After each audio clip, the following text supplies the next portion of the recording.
Now let's move on to the next story. SERC raises concerns over Chinese investments in Nigerian ports. So a maritime research organization, SERC, has cautioned the Nigerian government about the risks associated with growing Chinese investments in the country's ports, warning that such deals could have long-term financial and strategic consequences for the nation. Yes, we talked about the involvement and the level of ownership of foreign partners or foreign companies in Nigerian shipping industry a while ago. And this is bringing that issue again to the fore, as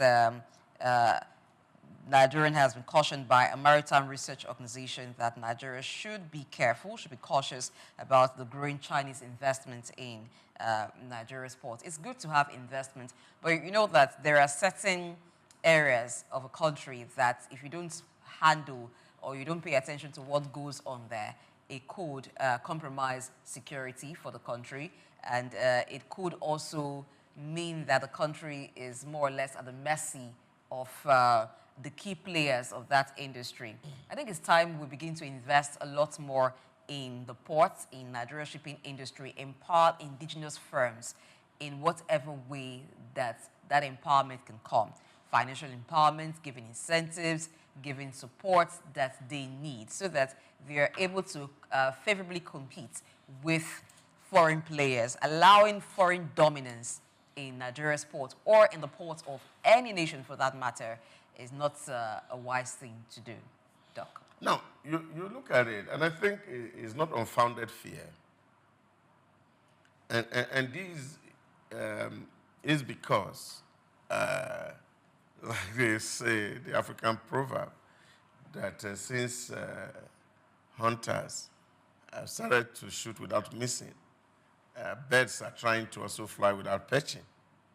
And I think the default nature of most of African knowledge has actually made it for Chinese to be able to build into agreements with African nations that if the loans aren't performing, then the Chinese should be given the right to manage those facilities. But that's a very risky venture agreement for you to now use a national asset as a collateral of the sovereignty of the nation. And so many African nations have actually signed out to do sovereignty. And we have seen a couple of nations now where China has actually taken over national infrastructure.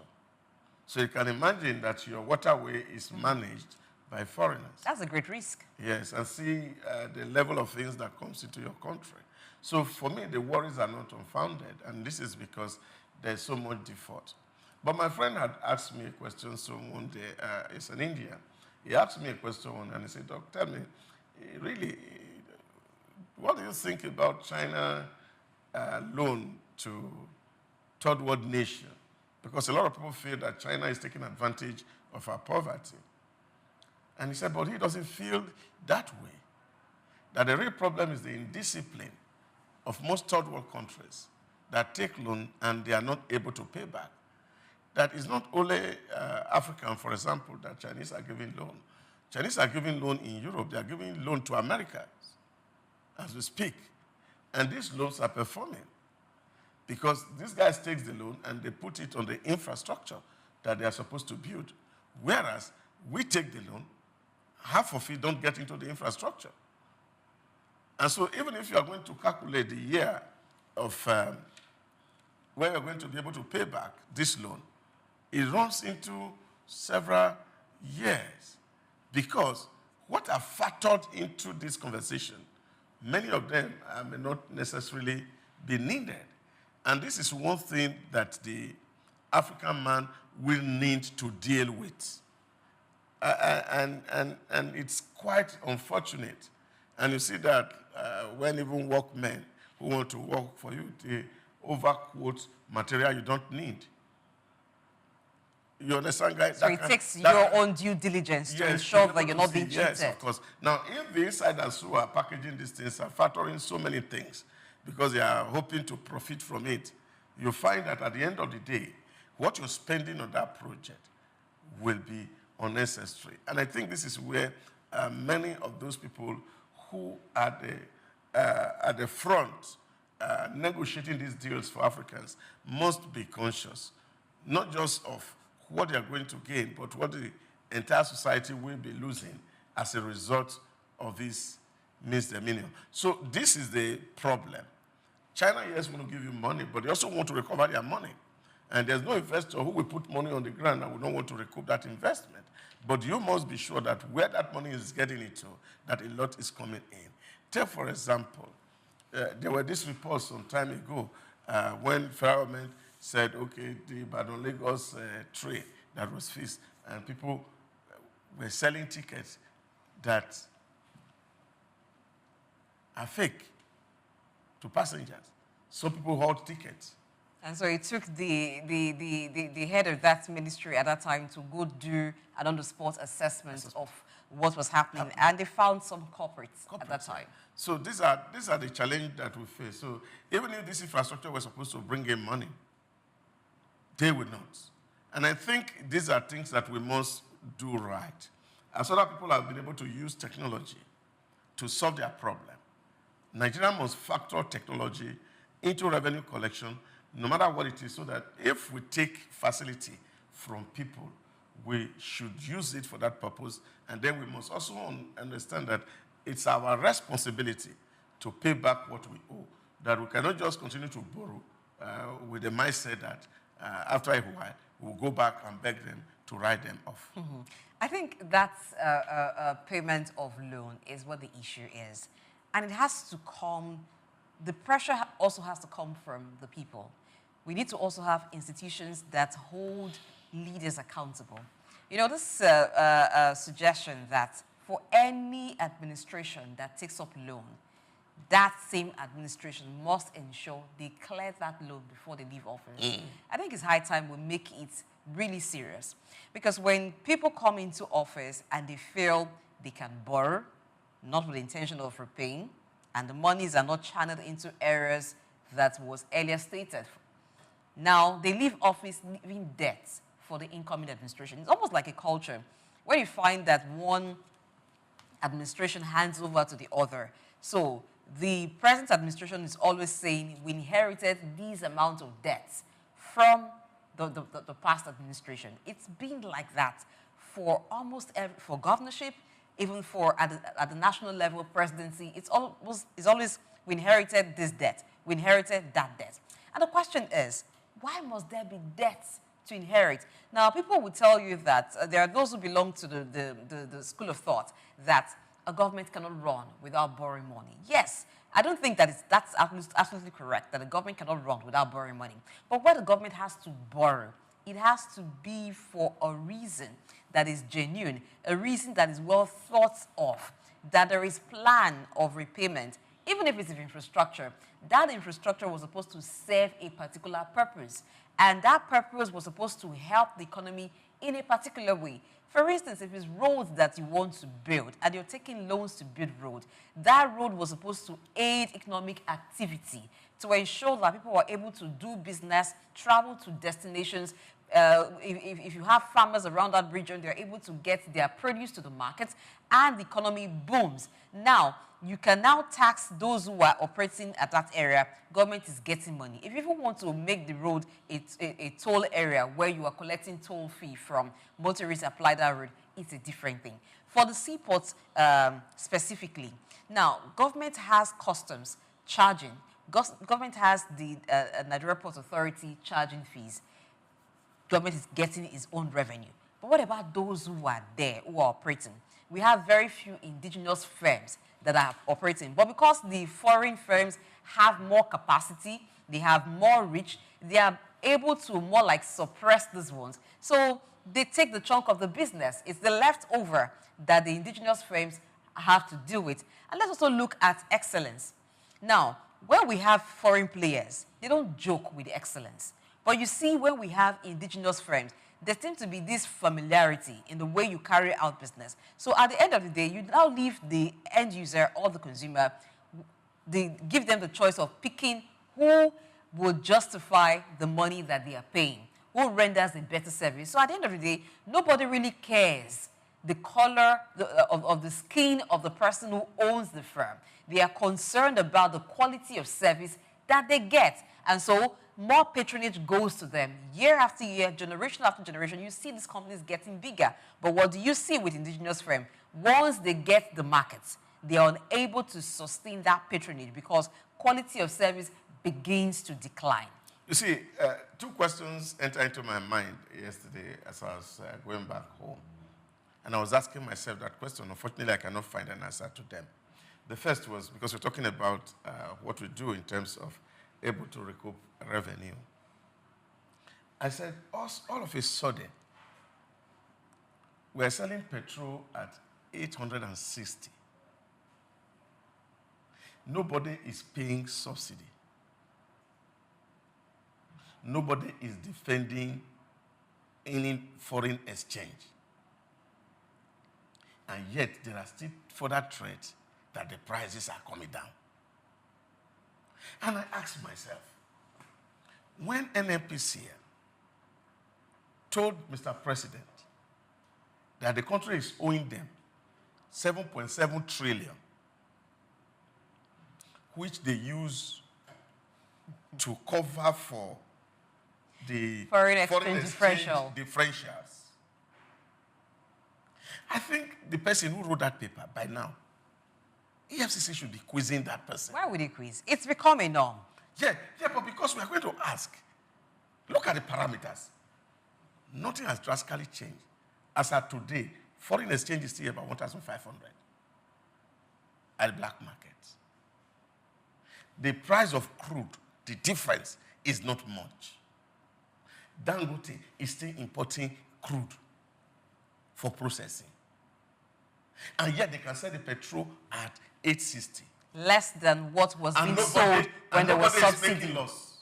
And yet we were selling petrol at 1,040 naira, 1,065 naira. And we were defending or paying differential on foreign exchange that was selling at 1,560.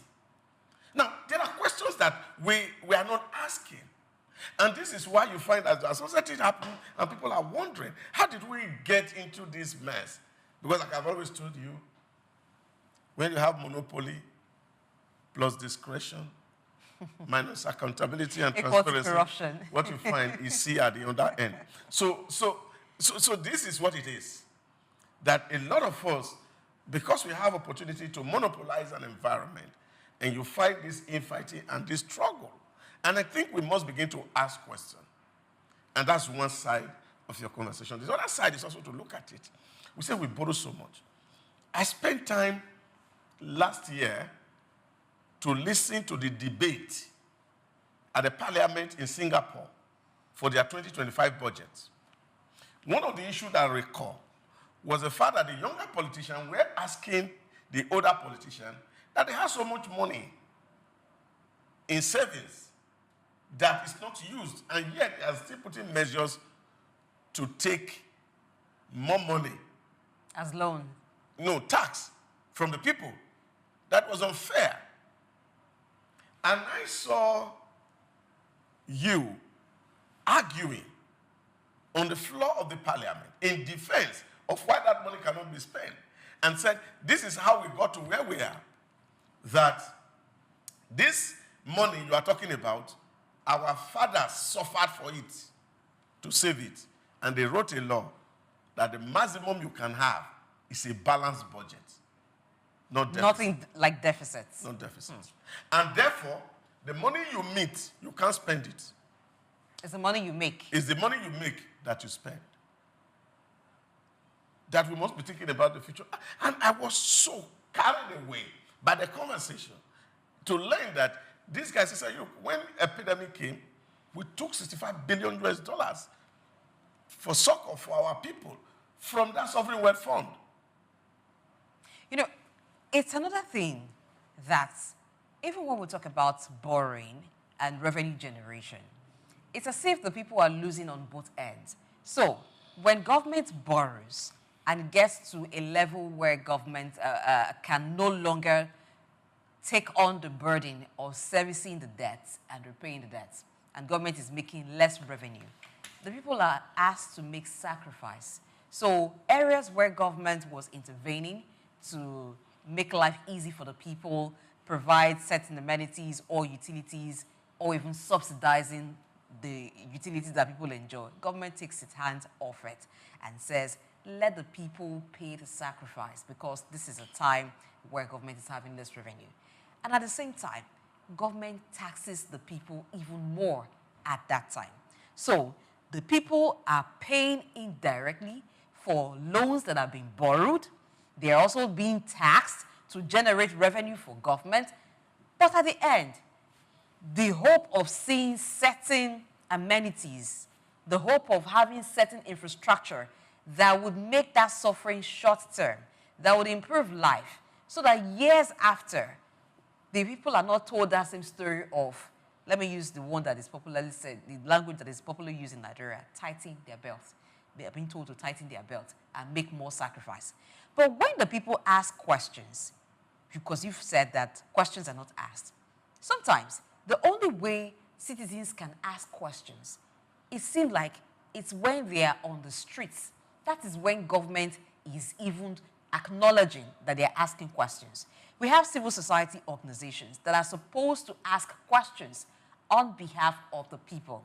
There are institutions of government that are supposed to ask other institutions of government questions on behalf of the people.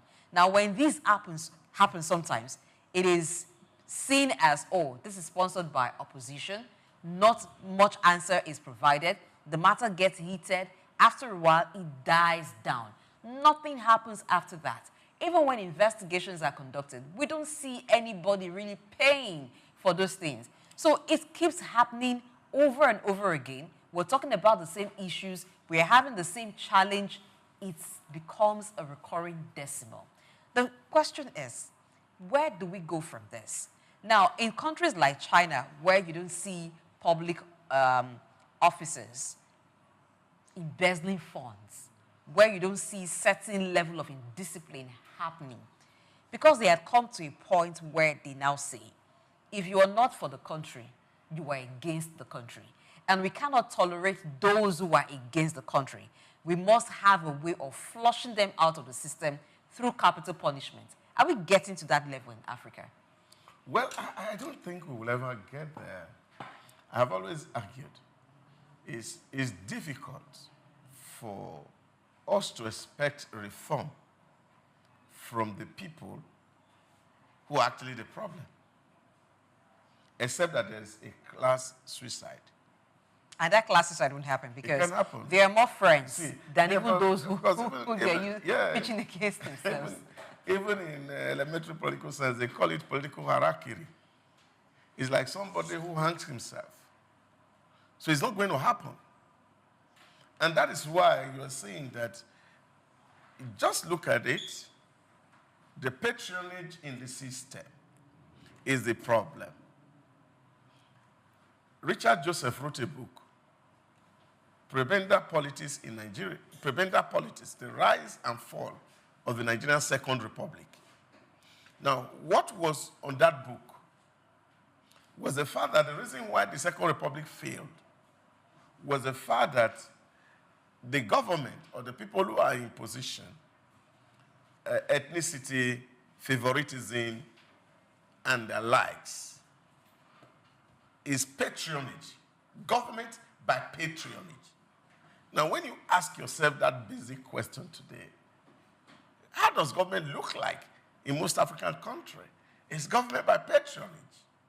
But we also have the government of patronage operational in some other climes, but it's not in this dimension. You see, the level of independence for some institutions is what's different.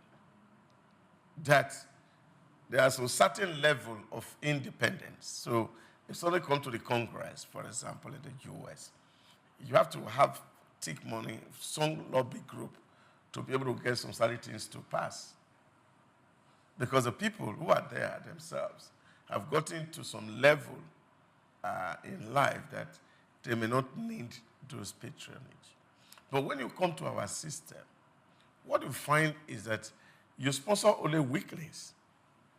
And those weaklings have to be forever grateful to you. And so when you have them man the institution, so you put them on that institution because you want to use them to your advantage. And when they misbehave, you have also the right to hire them and fire at will. Take, for example, we had a CBN governor suspended in Nigeria here until his tenure ran out. And that was because he spoke out. That there are some certain things that is making our books not to balance. He was suspended. So he went with the book? Yes, he was suspended until his tenure ran out. So, you don't have such level of independence in our environment because you hire somebody and you are hoping that that person has to be subservient because the person in himself is not coming to the table with clean hands. So when people come to equity and their hands are clean, it is easy that you know that this person is going to represent the entire gamut of a people. So what we find is that government after government, and because of the heavy sum of money that is required to run the business of government, so once people get into office, all they are struggling to do is to see how to recoup. Does it amazes you that after PDP has been in power for 16 years in Nigeria, that they cannot even pay ground rent? Because there's no more sponsorship. So there's no patronage. No more patronage. Because the party system is weak. All the so-called, we have 7 million, 10 million members. It's just on paper. They don't support the party. And the only way the party are funded is by the beautiful things that come from the system. And so when people win elections and they get into office, they are positioning and strategizing to see how they can recoup whatever investment they have done. Because knowing fully well that that's the only source that they have. So what this leads to is that whether you are using local contractors or you are using foreign contractors, they are compromised to a very large extent. And in most cases, even those people that you are seeing as contractors, and so people that are having interested party, because there's this maxim in the political space that you don't put money in the hand of your opposition to fight you. So it's now a deliberate effort to ensure that the position is weakened economically and in every other way. And so this is what is actually helping China to take over the sovereignty of But there must be a way out of it because it's not just about the loans. It's about the national assets, the national infrastructure. It may look like child's play or something that's never going to happen for Nigeria. But we saw what happened during the Ogun issue when Nigerian presidential jets was seized outside of Nigeria, and it became national embarrassment because of a deal that wasn't tidied between a state and a Chinese company. Now, if that could happen, it should be enough lesson for Nigeria to know that when loans are being taken, when deals are signed, and you are collateralizing national assets, it's a grievous offense. Yeah, but you see, that is the point I'm making. Those decisions were taken on political grounds. Because the guy who signed the deal and the guy who came in were not in the same. And because he became the new executive and he drove everybody away. And that's scoring some political goal as far as it was concerned. Now, you still hear this conversation some 2 days ago when Dangote visited Ogun State. And then the governor, he was telling the governor, I came in here before, I built this cement factory, but your predecessor pulled it down twice. Why don't we have continuum in government? Now I know that every government responded and said, oh, yes, nobody is above the law. We pull it down because you broke the law. But you see, it tells you how we play politics in the environment. So he said, no, yes, I have the right to pull down what you have built because it violated the law. But you also need to produce which law that has violated. Because you are asking people to come put money in your environment. So when people don't have the interest of their nation over and above their personal interest, it is difficult for people to stand up for the state. That is what we are dealing with. Because in the words of Peter Eichie, the state is still seen as something that belongs to Oyibo in quotes. So it's still foreign to us. And there's no ownership. So we can't own it. And that's why there's a distance between the states and the people. Because we see it as their own. But is the state not also responsible for this distance and the people seeing the state as a different entity, as something that is not part of them and they are not part of? Yeah, but this is what you see. So if people are going to the center, for example, are they going to the center to say, I'm going to the center because I have a responsibility to ensure that this state works? Or that they are going to the center so that they can go and take their part of share of the national cake of the foreign asset, as it were. So because when, according to Peter Eichie, when they are stealing from the state, they don't see it as a moral issue.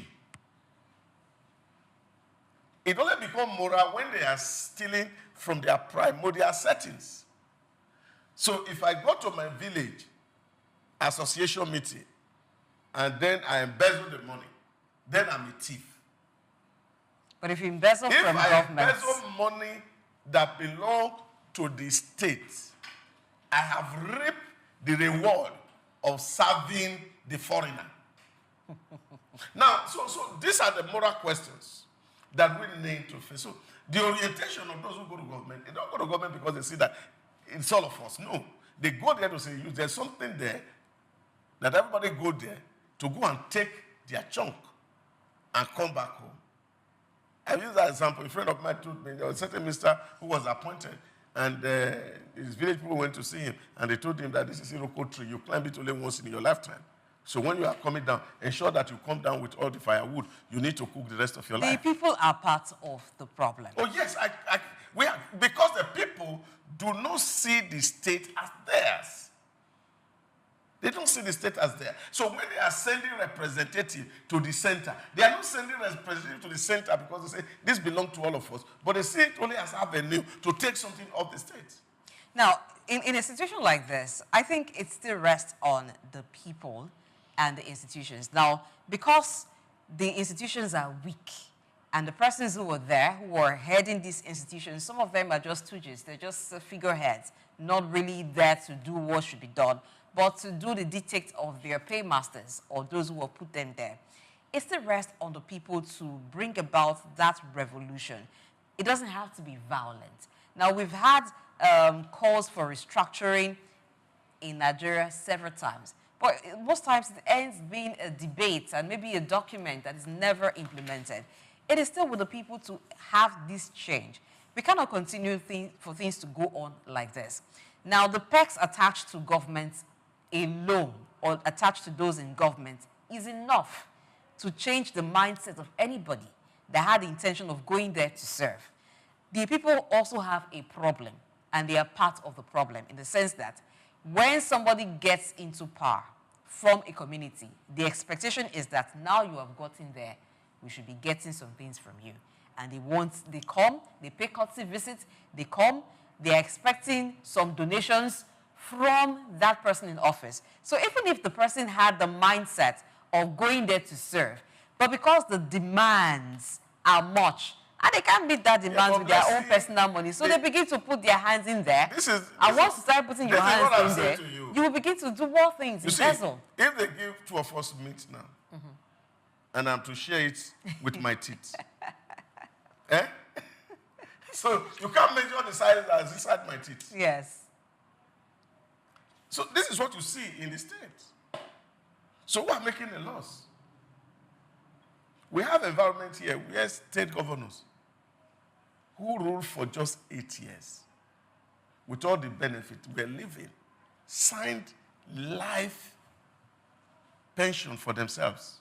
But the pressure groups are supposed to be there to exert influence on government to make the right laws. Now, what I'm saying is that these guys signed these things for themselves.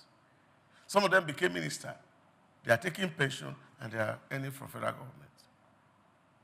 So what you find is that because, that's the point, even the people don't believe that it is, collective. Everybody sees it. Look, this is your opportunity. Don't miss it. So would regional governments be the solution in a case like this? It will not be. It will not be. You see, it will take a revolutionary, for example, to come into the system. How would that revolution happen? Yeah, that is, every revolution that had happened in anywhere in the world had some intellectual background around it, that people started to have this conversation. You see conversation around some certain things. And people are saying, okay, in the academic circles, people are debating and arguing and say, look, can this be? Can this be? But you take what happened, for example, in our academic space, for example. If you are made a minister, for example, to just go and serve, and you come out after 4 years, you can't go back to classroom. You become a permanent politician. So, what does this suggest to you? That we cannot even find those revolutionary from within. And we are even seeing today, really, that even the people who are doing activism, they're actually not on the activism game because they want to see society work. They are also just lending their voice to the public space so that they can be recognized to come and take their part of share. So this has been the cycle. It almost looked like... So it's only when the share is not coming to you that you shout. But when the share is coming, you become like the goat that is licking salt that cannot cry. So it's a problem.